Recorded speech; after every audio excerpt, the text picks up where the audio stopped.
Here we have the all-new 2025 Toyota Camry. This one comes in the SE trim level.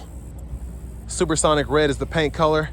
And then we do have the bolder Softex interior. For the powertrain, we get a 2.5 liter hybrid engine, made it to an eCVT. So just really excited about this one, especially in the SE trim level. I just reviewed the LE, so we're gonna see how it compares. To the front end, we get a pretty similar front fascia here, LED headlamps. Like the look of the new Camry so much, especially in this red, it really pops. And then just having like the front splitters here, that looks really cool too. Big plus is gonna be these wheels. And these are gonna be, I believe, 18-inch alloy. But passive keyless entry on the front.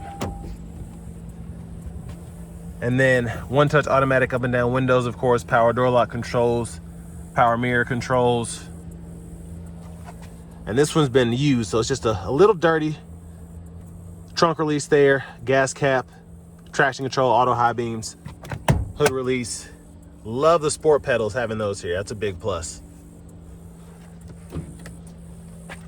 But here we do get a power driver's seat with two-way power lumbar support. And I love the gray kind of two-tone here with the white, and especially just having like the sides here being like a sport fabric. It's a really good looking seat there. And I want to give a huge thank you to John Roberts Toyota for allowing me to review this Camry today. I'll leave a link below in the description. And if you're looking to get the best price on one of these in your area, just click on that link down below. It takes a minute to fill out that information, and then I'll get the dealers in your area fighting to get you that best price on a new Camry. But let's go ahead and check out the legroom back here. Now, interestingly enough, space back here is really good. We do get the seat back pockets on both sides. Now, in the LE that I just reviewed, I feel like I had a bit more space, but I think where this seat is powered, it's easier to get it to a more comfortable space, and almost too comfortable. I didn't realize how far back the seat was, but in the LE, my knees were just barely touching the back of the seat. So I'm sure if I had this adjusted the way I should, it would be the same. But there's a view of the front. Love that we get the rear AC vents, a USB-A and USB-C charge port. And then this light is gonna be kind of a yellow, and when I get to the front, I'll show you the LEDs for the dome lights. Bottle holders are here. And then we have our top tethers and our lower latch anchors for the car seats there. Grab handle, and we can hang a few plastic or metal hanger hooks there if you want to put your uniform or dress shirts or whatever up there. And fun fact, child locks on off there. And then over here we do get the gas cap. This will take regular.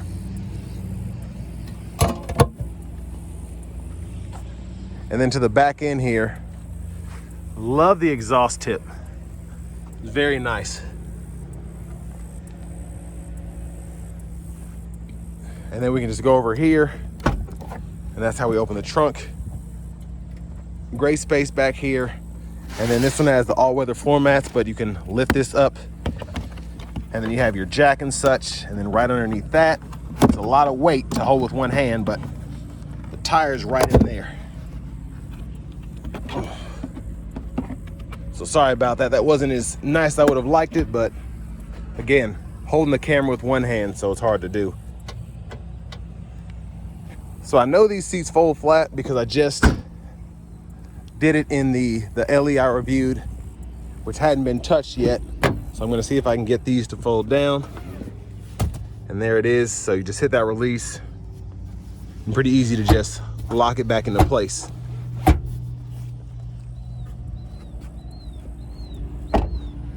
Front passenger seat, manual 6-way, which I like. And then we do get a glove compartment here. All the owner's manuals and such are right in there.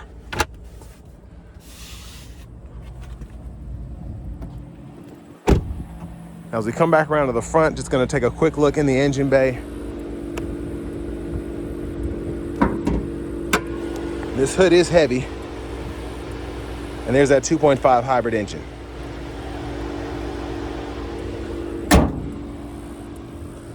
But let's go ahead and hop in the driver's seat. Just gonna take a quick look at everything that you get in the interior. So I love the soft text wrap steering wheel. Love the horn sound.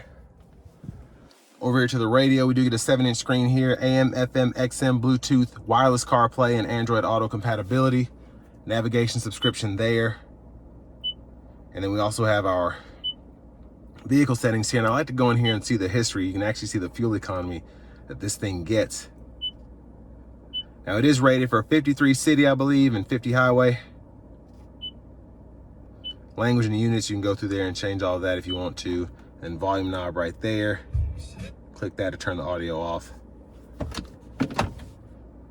Backup camera view is phenomenal. Great picture there. Guidelines follow you as you turn the steering wheel. You can change the guidelines there, or you can change the view there. Dual zone automatic climate controls. Fan speed can be adjusted. Temperature can be adjusted on either side. You can sync, unsync there. Cut the rear vents off, set it to auto, or turn the whole system off there. Hazards here. USB-A port, 2 USB-C charge ports, and then wireless charging pad there, which is just great to have. And then a little space to plug your phone in and then have it sitting right there. Bottle holders. And for the shifter, it's ECVT, but grab the lever, reverse neutral drive, and you can do your simulated shifts there. It'll tell you what quote unquote gear you're in there in the middle of the gauge cluster. And then 3 drive modes: automatic, brake hold, and then EV mode. And then your electronic parking brake, pull up to engage, hit the brake, press down to disengage. Great center console space, 12 volt. This one, you do get the universal garage door transmitter in the rear view mirror there. Again, there are those lights. Sunglasses holders up there. There's a view of the back seat from up here. Vanity mirror drop down. And what's cool is you can actually, this will go off without you having to close the mirror. So you can just leave it up at all times. So that nice white dome light will go on and off with it. Now to the steering wheel, blinkers, high beams. There's auto there. And then we do have intermittent wipers, 1 time off, intermittent low high. We can adjust that intermittent frequency here. Pull up here for the front wiper fluid. Now, a big plus to having the SC is you also get the paddle shifters behind the steering wheel if you want to use those. And then these 4 arrows go through your gauge cluster. You can turn all that stuff on or off. Lane departure system, meter settings, all of that can be adjusted. And then volume up or down, voice recognition, audio sources, you can go through those, track list, radio station presets, and then your safety sense 3.0, I believe you get in this one. Adaptive cruise, hold to just put in the regular cruise, adjust the speed, gap adjust for the adaptive cruise, excuse me. And then you can make sure the lane departure is on, and then you put on the full driver support system by hitting that when you're in drive. But I'll try to demonstrate that on the test drive. Push button starts here. Finally, here's the key fob.